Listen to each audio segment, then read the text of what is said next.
Hey, what's going on everybody? Cardtrix 8 here. In today's video, I'm going to be performing and teaching to you another absolutely amazing card trick. This one is definitely a fuller. You will get incredible reactions with this trick. For today's video, we will be using the Sirius-B playing cards by Riffleshuffle, by far one of my most favorite design decks of all time.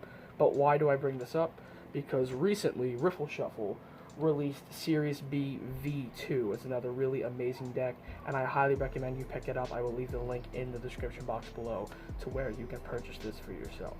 And by the way, in no way, shape, or form is Riffleshuffle sponsoring this video. But anyways, that's all I have to say. This trick is called Impressions, so let's take a look at this performance. Okay, so to start off, I'm going to hand my deck to the spectator and let them shuffle up the cards as much as they want. The trick is completely impromptu. Once the spectator is satisfied with how much the cards have been mixed up, we can then move on. So I'm going to have my spectator go ahead and just touch the back of any card in the deck. It does not matter.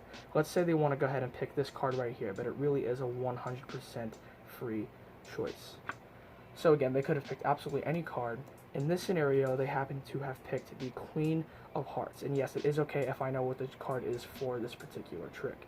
So the Queen of Hearts. Now what we're going to do is we're going to take the selection and we're going to isolate it into my pocket for the entirety of this trick. Cleanly, no pomps, no nothing. It's clearly going into the pocket. Now I want to explain something to you that happens in card magic. Whenever a spectator selects a card from the deck, the rest of the cards actually become jealous because the selected card is the card that gets all the attention. It's the card of particular interest. And because of that, the rest of these cards all wish that they could be the selected card. So let me give you guys a quick example of this. If we take a look at one of these cards, in this case, the Six of Spades, what you'll actually notice is over time, the Six of Spades actually starts to look like the Queen of Hearts. Now, I want you to keep in mind that this is not the Queen of Hearts. It just looks like the Queen of Hearts. In reality, it's still the Six of Spades. We're just going to set this over here for the time being. Let me give you guys another quick example. Give the cards a quick cut, and then we can take this random top card that we've arrived at, in this case, the Jack of Clubs. Now, again, if we take the Jack of Clubs, over time, you will start to see that it starts to look like the Queen of Hearts. But again, keep in mind, this is just an illusion. It's not actually the Queen of Hearts. It just looks like the Queen of Hearts. It's still the Jack of Clubs. So now this card will once again go right over here. Now let's go one last time, give the cards one last cut, and we'll take this card that we've arrived at. In this case, it happens to be a Joker.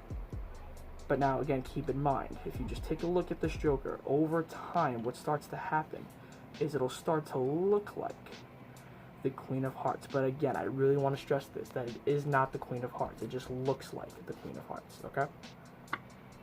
So, I've given you guys 3 examples. I could just keep going throughout this entire deck if I really wanted to, but I don't want to bore you guys to death. Now, I know what some of you guys may be thinking right now. You're thinking Cardtrix 8. A bunch of these are just duplicate cards. This is not an impressive trick. This is actually really, really stupid. Well, it's interesting that you say that, because all of these cards that have been sitting here the entire time are actually back to their original state. You can see they are all back to their original form. They really have never changed. And I've been telling the truth because you guys may have forgotten, the only Queen of Hearts in this deck was the one right over here in my pocket from the very start of the trick. So anyways guys, that is the trick. I hope you guys enjoyed it. So now let's get straight into the tutorial. Alright guys, hopefully you stuck around for the tutorial. This trick right here is a really good one. This is a good one. I personally perform this trick a lot. It's another one of my favorites, and I get great reactions every single time. As far as my performance in this video, may have not been as good. It's one of those tricks that works a lot better in real life than it does on camera, just because of certain slights. This is something you guys may or may not have caught. I'll talk more about that later on in the video. But anyways, let's just actually kind of get into the mechanics of this trick. So for this trick, all you're going to be needing is a regular deck of cards. The trick is completely impromptu. So with that said, hand the deck over to your spectator and let them shuffle up the cards as much as they want. It does not matter how much they want to mix up these cards. But once they are mixed up to their liking, you're going to start off the trick by forcing the top card on the spectator. Now, it does not matter what the top card is, but whatever it happens to be, you're going to force it. In this case, it happens to be the Queen of Diamonds. How about that? The soulmate to the Queen of Hearts. But regardless, here's how you're going to do it. You're going to spread through the deck as so, and ask your spectator to just touch the back of any card. Now, notice the language. I said touch the back of any card. That's very important. You don't want to say take a card or pull out a card. Just say touch the back of any card, okay? So you're gonna have them touch the back of any card. Let's say they want to touch this card right here. Outjog the card, and then just spread through the rest of the cards, indicating that they really could have picked any card in the entire deck.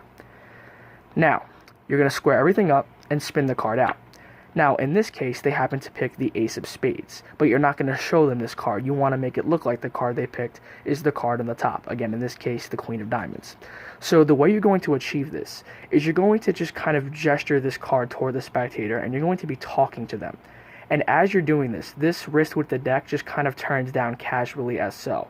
And while your hand is in this position, you're going to be catching a pinky break right underneath that top card by doing a push-off pinky break. And this all happens while the hand is in this position, so it's completely invisible to the spectator. So you're going to take this card, place it on top of the deck, maintaining that pinky break. And then you're going to do a double lift, and this will make it look like that they have picked the Queen of Diamonds. Now, you're going to appear to isolate the Queen of Diamonds in your pocket as so.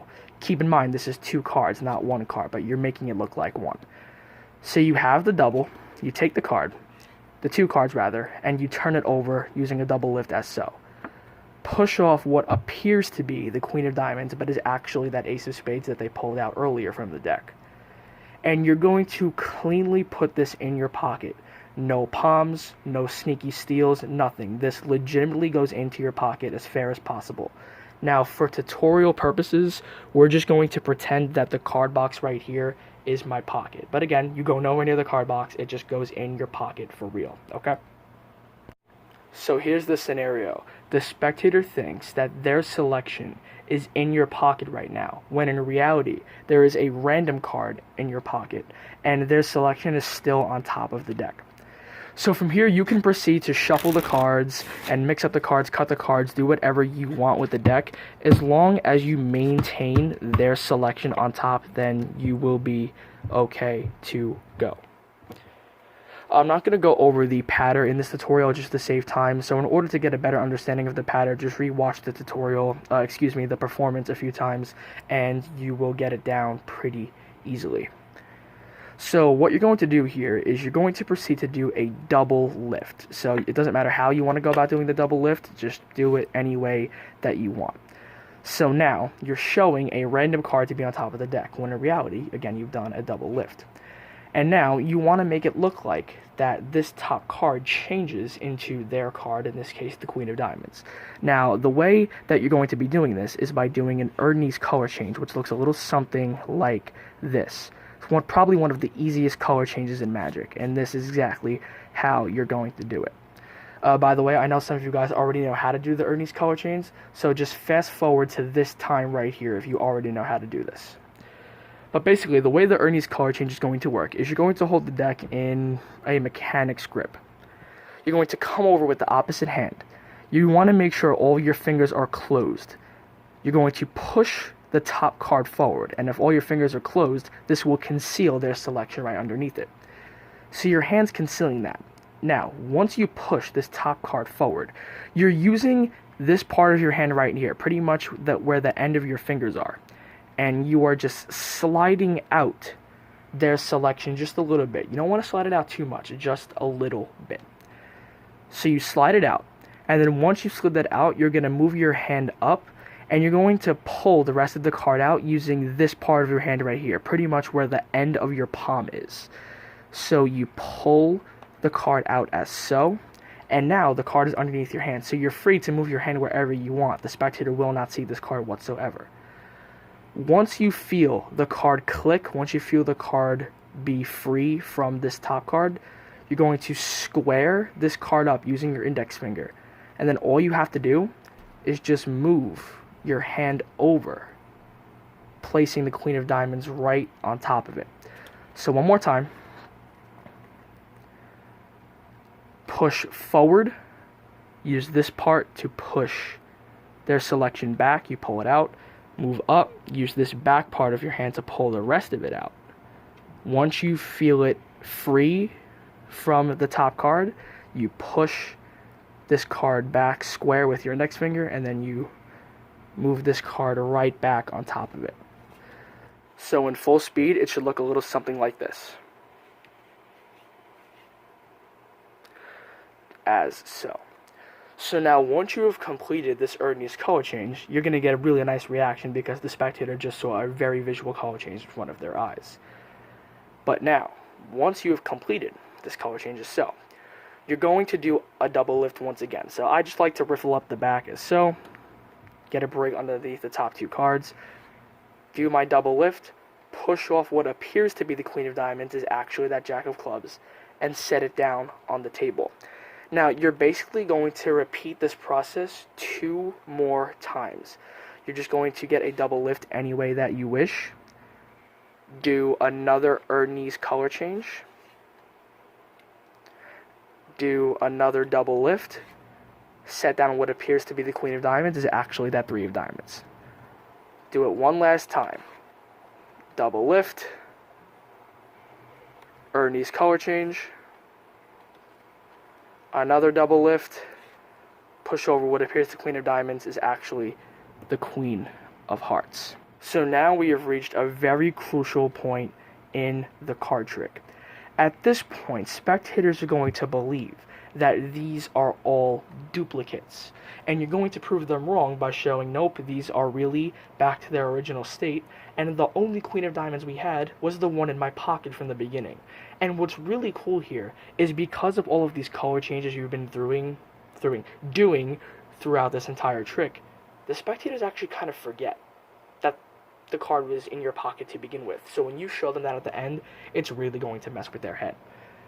But again, you guys might be thinking to yourself, well, how do I get the card into my pocket? Because there is a card in my pocket, but it's a random card. It's not my card, so how do I get it from the deck to the pocket? Well, there are 2 different ways you can do this. There is an easy way, and there is an advanced way. I will go over the easy way first, and then I will go over the advanced way. The advanced way is what I used in the performance, by the way. So, for the easy way, what you would do is you would just reveal these cards, showing them that there really was, all the cards are back to normal. Then you're going to come over to your pocket. Again, we're just pretending this is the pocket for the tutorial purposes. You would pull out the random card from the pocket. Obviously, you don't want to show it to them because it's not their card. And then all you're going to do is, as you pull it out from your pocket, you're going to get a break underneath the top card, which is their selection. You're going to place it on top of the deck, and then do a double lift, showing the card in the pocket really was the selection, the Queen of Diamonds. It was there the entire time. And then the way that you would clean this up is you would do a KM move, which looks a little something like this. And meanwhile, the KM move, what you're actually doing here, is you're taking the double, you're taking both cards. It looks like you're going to do another double lift. But what's actually going to be happening here is these 4 fingers right here are going to be contacting this card. And as you flip, you pull the Queen of Diamonds out as your 4 fingers retain that Ace of Spades. So, this method is super easy to do, and the benefits of this is you end completely clean. There's nothing in your pockets, and then the spectators can inspect absolutely everything. You are left completely clean. That is the benefits to using the easy method. But what if you want to use the advanced method? Well, the advanced method, there is a little bit of negatives, but it does have its own benefits as well. So let's just go back here. You have the 3 cards on the table. You have the random cards still in your pocket, and the Queen of Diamonds is still on top of the deck. So the method that I used in the performance is the advanced method, and this method is the one-handed top card palm. Now, before I proceed with this, I do want to mention that you guys may have caught this in the performance. This is what I was talking about earlier in the video.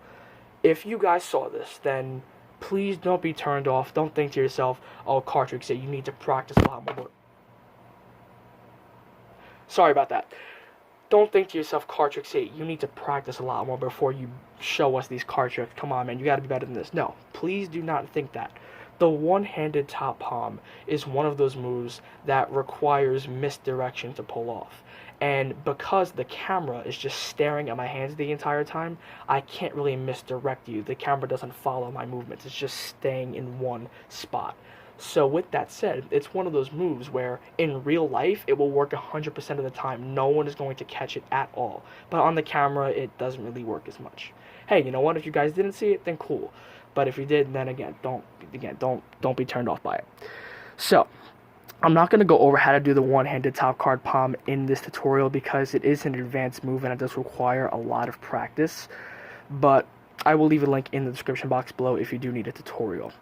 So basically what's going to happen here is you're going to be misdirecting the spectator. You're going to be pointing to these cards right over here. And if you do this, all of the attention is going to be on these 3 cards. So while they're looking here, this is when you are going to carry out your one-hand top card palm as so. And again, this will be completely invisible to the spectator's eyes.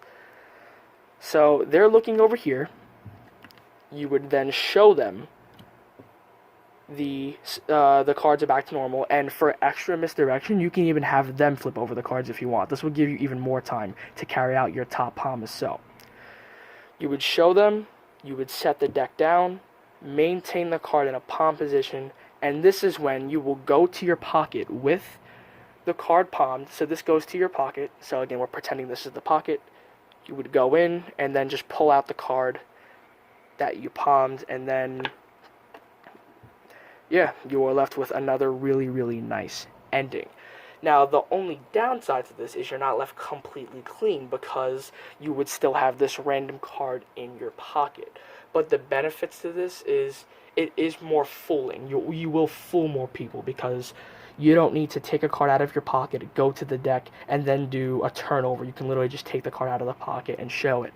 And I don't really think that having that card, extra card in your pocket, is really an issue because people, once they see this come out of your pocket and they saw it go in your pocket from the beginning, now you're taking it out, people don't want to check your pocket at this point. They think, you know, they're already too surprised and they're too like, whoa. They don't even think to, hey, you know what, let me see what else is in your pockets.